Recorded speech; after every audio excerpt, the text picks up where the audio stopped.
Good evening, YouTubers. Welcome back into another edition of Astros Recap. David Artis back at it Sunday night. I believe I did this Sunday night last week, just back at the house at the radio station. So again, background noise.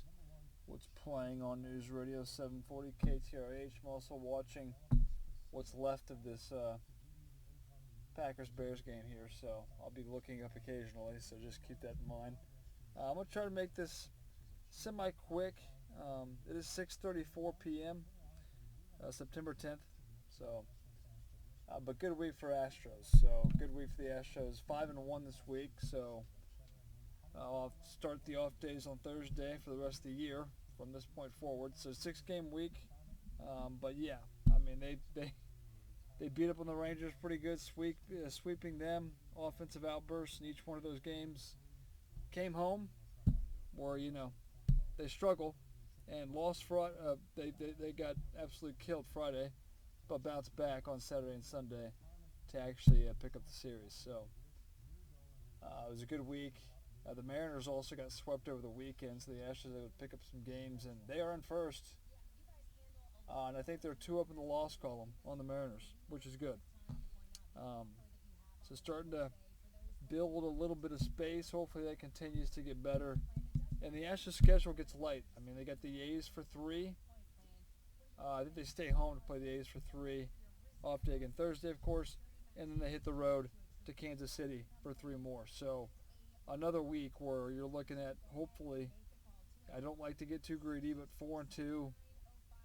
But 5-1 is actually probably what you should be shooting for. So yeah, I mean, the Astros, the story of the week really, for the most part, was the hitting. Our hitters broke out, Altuve had it good. I'm going to try to run through this. I know mostly on these podcasts I focus on the pitching side of the things, but for this it'll be more offense. Yeah, Altuve was great. I mean, everybody was hitting in that Ranger series, it felt like. Even Jose Abreu. Let's see if I can get back here. So the Monday game, which was the afternoon Labor Day game, they actually were down 3-0 through 4 innings. So they were down early, but scored 3 in the 5th to tie it. Then they gave up 1, so it was 4-3. They take the lead back. 4-3, 5-4. It's 5-5 after 6 innings. Make sure I get that math. Yeah, 5-5 after 6, but then we broke out in the 7th with 6 runs. So, I mean, a lot of, Diaz had a big 3-run home run that really opened it up. See if I can just find scoring plays here for you. But yeah, Corey Seager, got the scoring started for the Rangers. 2-run shot. Mitch Garver had an RBI single. Pena had an RBI single. Bregman, 2-run single. Seager hit another home run, which gave him the lead right back. But Dubon homered. Yeah, so the big story here was the back-to-back home runs. Dubon and Altuve. And they did it twice. First time ever, I think, in Major League history where the 9-hole and 1-hole hitters hit back-to-back home runs twice. That had never happened before. So, but Dubon, yeah. Dubon with a multi-homer game. Altuve with a multi-homer game. And, yeah, we really broke things open there in the 7th inning to really widen the gap. Added 2 more runs in the 9th. The 13-6, so good win. Offensive outburst continued in Tuesday's game. Altuve hit 3 home runs in the first 3 innings. I think they were all solo shots. If I can find it. Yeah, solo home run. Let's see. Solo home run. So yeah, he had 3 home runs in 3 innings. The Astros also scored 3 runs in each of those first 3 innings, so they're up 9-0. And after that, it was just coasting to victory, basically. So 14-1 was the final there. So they even added some more runs later on. I think Abreu had it's a grand slam. Maybe that was the Wednesday game. Let's see if I can. This thing screwed up on me here. But yeah, I mean, Verlander got the start there in game. No, Verlander got the start there on Tuesday game, in which I think he went, you know, so I'm going to find this. JP France actually didn't have a great start on Monday. He gave up 5 runs, I think. Yeah, he gave up 5 earned runs, walked 3, struck out 5. Got the, no decision. Montero actually got the one out of the bullpen, but he wasn't great. But I'm not going to complain in the victory. And then Verlander was pretty strong after having a few hiccups in his starts. Let's see here. No, I'm mistaken. Valdez got the start Tuesday, but went 7 innings, 1 earned run, walked 4. That was kind of high, struck out 4. But giving him 7 innings of 1-run baseball is good for Valdez there. I'm starting to feel better about his outings. And then Verlander on Wednesday scored another 12 runs. This was the big Abreu game. I'm sort of getting jumbled here with all these stats here. But Altuve had the big 3-run home run game. Their game 2, homering in basically the first, second, and third inning. And the Astros scored 3, 3, and 3 in those 3 innings. And the big 5-run 7th was all the scoring there. So if I go to the 7th and look at this here, just to give you Mauricio Dubon, RBI double, Martin Maldonado 2-run home run, Yordan Alvarez 2-run home run. So, but Maldi I think hit 2 home runs in that game as well. I mean, Maldi's hitting home runs, you know something's going good. So, and then Wednesday, yeah, more of the same basically. This was the big Abreu 7 RBI grand slam 3-run shot game he had. And again, for our pitchers, it was just get through 5 and not completely screw it up. So the pitchers had it easy because it was all offense this series. But Verlander went 7 innings, 2 runs, 1 was earned, 6 strikeouts, and a walk, so he was good. Bullpen held their own for the most part, but we just chewed up the Rangers. We just chewed them up and spit them out, basically. And, yeah, we just absolutely dominated them. So the goal there was 2 or 3 in that series. Obviously, they swept. So 9-4 to close the book. Close the books on the Rangers for the year. 9-4 record. Very happy, satisfied with that. And then you come back home where the Astros don't play good baseball. But after losing 11-2 on Friday, they bounced back. They were actually down on Saturday 4-1, but rallied there. They had a 5-run 5th inning, and they were able to turn it upside down there. And they won 7-5. So this was a. By the way, Hunter Brown stinks. By the way, I think he got the start there on Friday, and he was awful. Yeah, Hunter Brown and Christian Javier are the 2 guys that scare you immensely in the rotation right now. I mean, I'm trying to just get his stupid box score here. 4 1/3, 6 hits, 6 earned runs, 2 walks, 5 strikeouts. Urquidy's also struggled out of the bullpen. He went 4 innings just to eat up the final 4 innings there, but he gave 5 earned runs. So Urquidy's struggling out of the bullpen these days. But yeah, we bounced back Saturday, Sunday. I know I'm sort of going back and forth here a lot over the week. A lot to recap. Trying to make this a little shortened podcast here, but yeah, 7-5. Being able to come back Saturday was nice, and the bullpen did a pretty good job, I believe, as well. Let's see, was it Javier in this game? Javier only went 4 innings, 4 earned runs. So Javier's the same, 4 innings, 4 earned runs, struck out 5, walked 3. But Maton had a scoreless inning. Graveman been a little shaky, only got out, and he gave up an earned run. He actually left that inning with first and third, or actually the bases loaded and 1 out.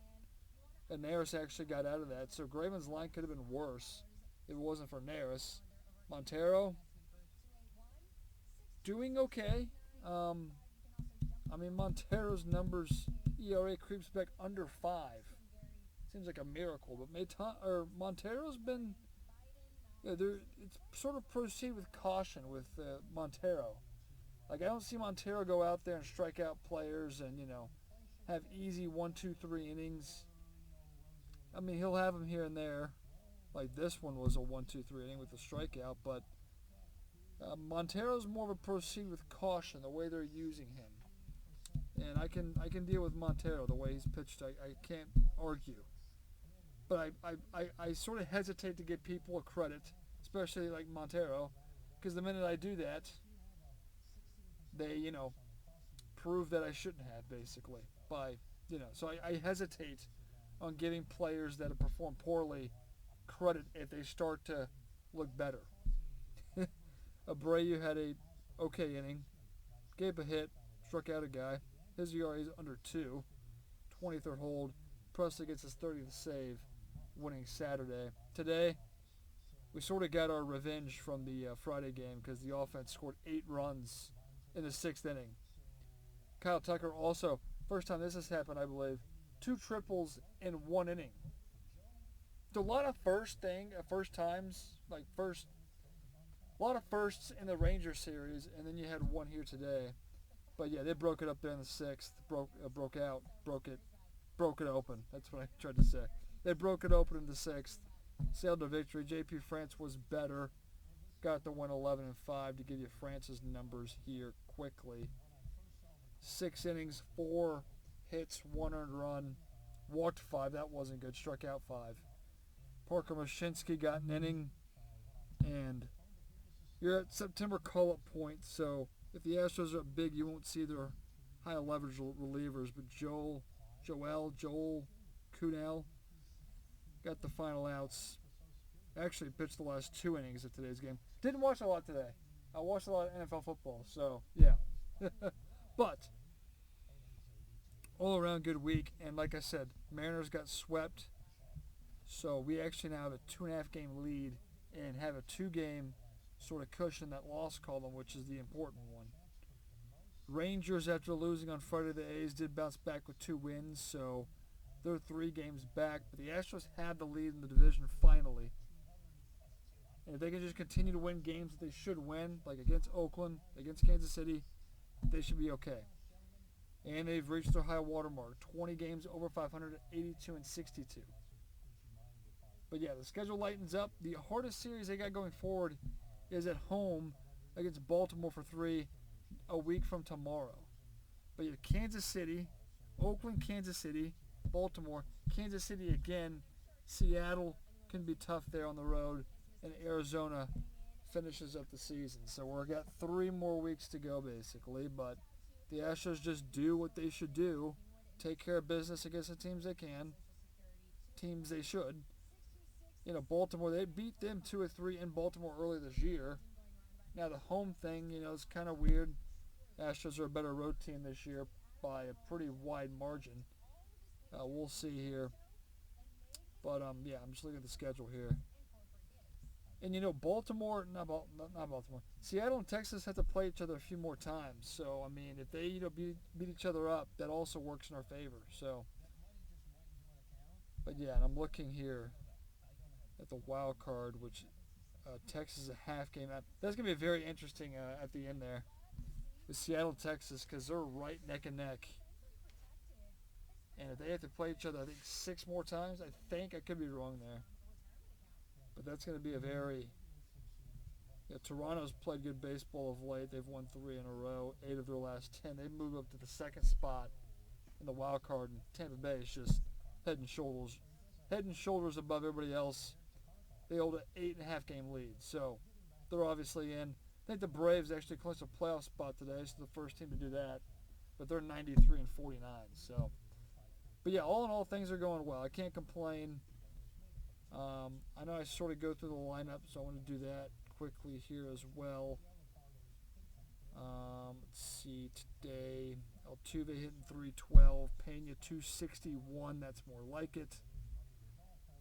Alvarez up to 301. He had 2 hits today in RBI. Bregman 272. 8 more points. Give me to 280, and then I can sort of give you credit. Tucker 290. He's been great. Dubon 275. Can't ask for more. Abreu 238. Brantley 346. Small sample size, obviously. McCormick 288. McCormick. And Yonder Diaz 283. Look at a lot. They pitch it a lot. Like Kessinger came in for Pena, Myers came in for Alvarez, Dubon came in for Tucker, Singleton came in for Abreu. Because the Astros after that sixth inning, they rested a lot of their guys. So yeah, but yeah, lineup's looking good. I mean, when this team's firing on all cylinders, I mean the offense is deadly. You know, especially when people like Pena, Bregman, and Abreu are contributing. Because you got Tucker, you got Alvarez, you got Altuve. I mean, it's still deep. And you got McCormick hitting the way he is, Yonder Diaz hitting the way he is. I mean, and you got Brantley back. So, I mean, you look up and down the lineup, it is, when they're fully healthy and the guys are doing what you'd expect them to do, then it's one of the best lineups in baseball. So, in the pitching, now, there's issues with Javier, there's issues with Hunter Brown, but I'm okay with Verlander. Valdez is coming around. Obviously, JP France, I know he's struggled a little bit, 2 of the last 4 starts or whatever it's been, but I still overall trust him for the most part. Bullpen got a little, I don't know, Maton's back, but he's not solid. I know Graveman's had some hiccups here and there, but you do like, I'm not huge on Neris. Neris did have a good, getting out of the bases loaded 1-out jam Saturday. But Abreu and Presley, I'm okay with that 8-9 combination. I look at Graveman as more of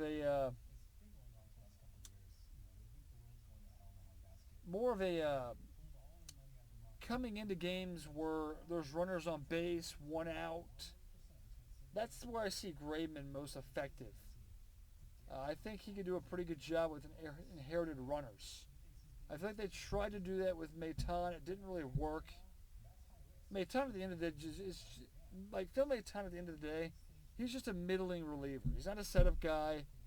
He's not a, here's a 7th inning, get me 3 outs every night guy. He's just a middling guy that can maybe get you through an inning here and there. But every time he has a good stretch, whether it's 3-4 outings, he comes out and he gives up a few runs and then it's back to where we were. That's what Maton's been since he's gotten here. When they made this trade for him back in 2021. So, but yeah, I mean, I don't hate Maton. I just feel like he can't I can't rely on him to get big outs late in games. I'll just say that. And I know Graveman's had his issues as well, but that's why I see Graveman better in inheriting runners' spots, whether it's the 5th or 6th inning. They use Montero in clean innings to get through the 6th or 7th. They'll use Maton in that situation as well, but it's Abreu and Presley 8-9 every night in a perfect world. So, yeah, I'm okay with the bullpen. It could be a little bit better, but I can't complain too much there. Starters, obviously, Javier, Brown, their issues. Until they prove otherwise, their issues. I'm okay with, I just said it, Verlander, France, and Valdez. But yeah, coming up here, almost 20 minutes, 18, 19 minutes. But yeah, things are good overall. I can't complain with the Astros when they go 5-1 this week. So yeah, and they got a good chance to do it again next week if they take care of business, which is sometimes an issue for the team. But you got 3 weeks. 3 weeks here. You got to finish strong and try to, get this division. It's right there. You got a 2.5 game lead. So yeah, things are good. I can't complain. So yeah, I'll wrap things up there. We'll talk to you next week. Most likely back here. Sundays are harder now, just because I got football now. But I, was trying to squeeze this in to today, and I got it done. So, but I'm sort of looking at the schedule. 1 o'clock games the rest of the way out. We'll see. We'll see. But we'll be trying to find times probably here on Sunday, if all goes according to plan, to continue giving you recaps for the next 3 weeks. And in the playoffs, things will change, obviously, with more frequent, a little more frequent talk. But we'll wrap things up there. Talk to you next week.